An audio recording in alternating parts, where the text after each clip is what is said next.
Baiklah Bapak Ibu Saudara, salam sejahtera bagi kita semua. Selamat kita berjumpa kembali di channel Paulus Pinonto Antirayo dalam program Setiap Hari Bersama dengan Yesus. Saat ini saya akan menemani Bapak Ibu Saudara dalam beberapa waktu ke depan.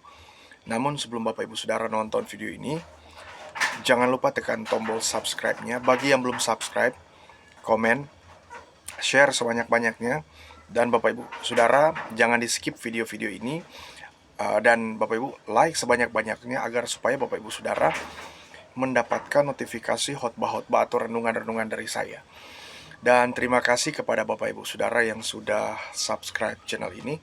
Semoga channel ini makin berkembang berkat dukungan atau support dari Bapak Ibu Saudara dimanapun berada. Jika Bapak Ibu Saudara membutuhkan layanan doa, silakan tinggalkan komentar di kolom komentar di bawah ini. Atau Bapak Ibu bisa menghubungi kami di 0852 4030 2930. Nanti tim doa kami yaitu tim doa Yabes akan mendoakan Bapak Ibu Saudara.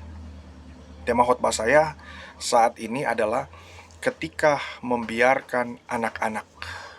Mari kita lihat dan temukan di dalam kitab 1 Samuel pasal 2.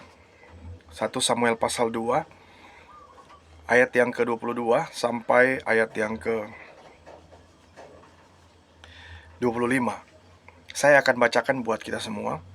Dalam 1 Samuel pasal 2 ayat yang ke-22 sampai ayat 25. Firman Tuhan berkata begini, Eli telah sangat tua. Apabila didengarnya segala sesuatu yang dilakukan anak-anaknya terhadap semua orang Israel, dan bahwa mereka itu tidur dengan perempuan-perempuan yang melayani di depan pintu kemah pertemuan, berkatalah ia kepada mereka, "Mengapa kamu melakukan hal-hal yang begitu?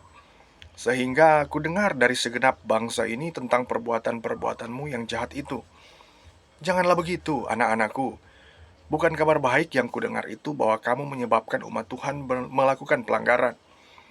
Jika seseorang berdosa terhadap seorang yang lain, maka Allah yang akan mengadili. Tetapi jika seorang berdosa terhadap Tuhan, siapakah yang menjadi perantara baginya? Tetapi tidaklah didengarkan mereka perkataan ayahnya itu, sebab Tuhan hendak mematikan mereka."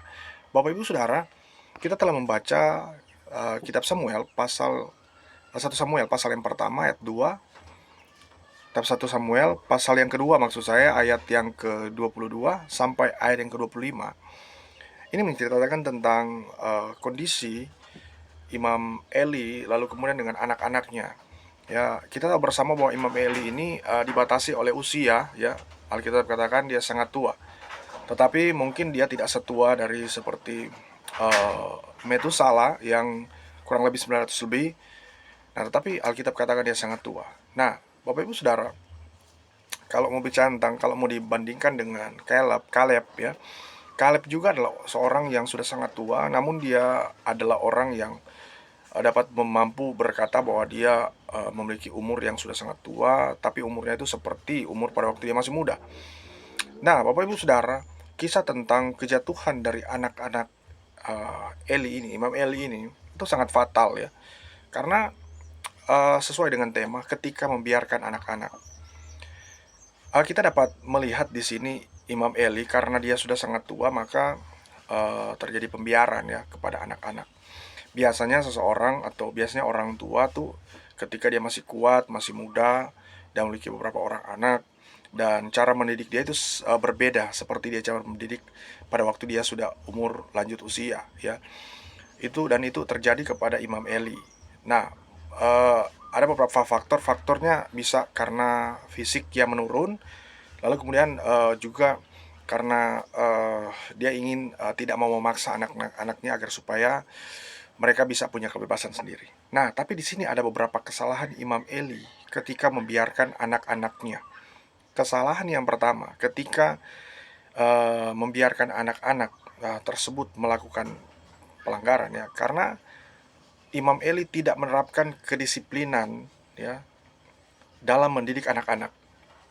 Di sini kalau kita perhatikan ya, sama seperti saya katakan tadi, perbandingan antara Imam Eli dan Kaleb. Kalau Imam Eli ketika dia sudah sangat tua, dia untuk menerapkan kedisiplinan kepada anak-anak itu kurang ya. dibandingkan dengan orang yang masih punya tenaga dan secara fisik dia masih masih kuat. Nah, dia dapat mendidik anak-anaknya secara maksimal, tetapi tidak bagi Imam Eli. Nah, kalau itu terjadi kepada Kaleb, maka Kaleb itu punya kedisiplinan ya, sehingga dia ketika tua, bahkan sudah sangat tua, ya dia dapat berkata bahwa dia masih muda. Nah, kesalahan yang terjadi adalah karena tidak menerapkan kedisiplinan. Dalam kehidupan kita, kadangkala kita tuh tidak disiplin dalam mendidik mendidik anak-anak, ya entah anak-anak rohani atau anak-anak kandung kita, ya kita tidak disiplin sehingga mereka bebas aja melakukan eh, apa sesuka mereka, mau-mau mereka sajalah gitu. Sehingga yang terjadi adalah kesalahan-kesalahan yang fatal, yang sebenarnya kita dapat mencegah kesalahan-kesalahan itu dengan apa? Dengan kita menerapkan kedisiplinan dalam dalam mendidik mereka. Nah, kesalahan kedua, kesalahan kedua Imam Eli adalah karena tidak tegas memperingatkan anak-anaknya berbuat dosa.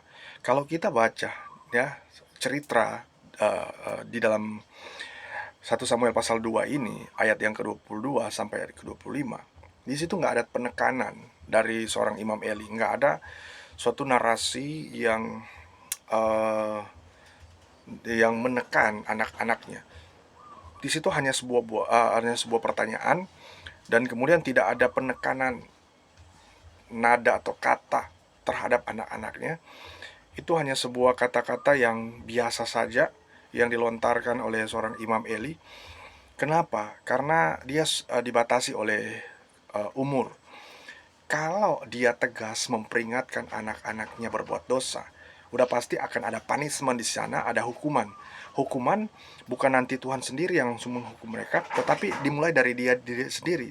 Hukuman artinya mendidik ya. Mereka menerima didikan, akibatnya mereka dihukum jika mereka melakukan kesalahan. Tetapi karena dia dibatasi oleh umur, maka Tuhan langsung yang menghakimi dia. Ya, Tuhan langsung menghakimi mereka maksudnya. Hofni dan Pinehas. Yang disebut itu Ikabod. Kenapa? Karena mereka kehilangan kemuliaan Allah. Nah, karena tidak tegas memperingatkan anak-anaknya berbuat dosa. Karena kita juga pun mungkin pernah mengalami hal yang sama. Akhirnya ketika mereka jatuh dalam dosa, anak-anak kita jatuh dalam dosa, kita mulai mempersalahkan si A, si B, dan lain sebagainya. Padahal kita tidak tegas memperingatkan mereka. Kalau salah, ya silakan apa namanya, dievaluasi, silakan bertobat, silakan lakukan yang terbaik, berbalik kepada Tuhan. Kita nggak pernah menegur hal-hal seperti itu, tapi kita malah membiarkan mereka jatuh terus dalam dosa, jatuh terus dalam dalam kelalaian dan lain sebagainya. Padahal kita bisa mencegah hal-hal seperti itu. Itu kesalahan kedua Imam Eli. Kesalahan ketiga karena merasa sudah sangat tua, terbatas oleh fisik. Nah, Bapak Ibu Saudara, kita kalau merasa sudah sangat tua, artinya ada juga orang yang kurang lebih masih umur 40-an ya. Dia sudah merasa sangat tua dan terbatas oleh fisik karena mungkin sakit atau karena mungkin uh, kurang bertenaga dan sebagainya, sehingga anak-anak begitu gampang bahkan meremehkan orang tuanya. Padahal ya, orang tua itu harus terus kuat ya. Nah, bagaimana dengan orang tua yang sudah pernah sakit dan kemudian tidak punya tenaga untuk mendidik anak dan lain sebagainya. Nah, ini harus kita perhatikan bahwa kembali lagi anak-anak itu harus menghargai orang tuanya. Ini mulai dari di situ dulu. Kenapa? Karena dari situlah ya didikan itu dimulai, dari kita menghargai orang tua. Nah, seperti itu, tidak melawan, tidak memberontak dan lain sebagainya.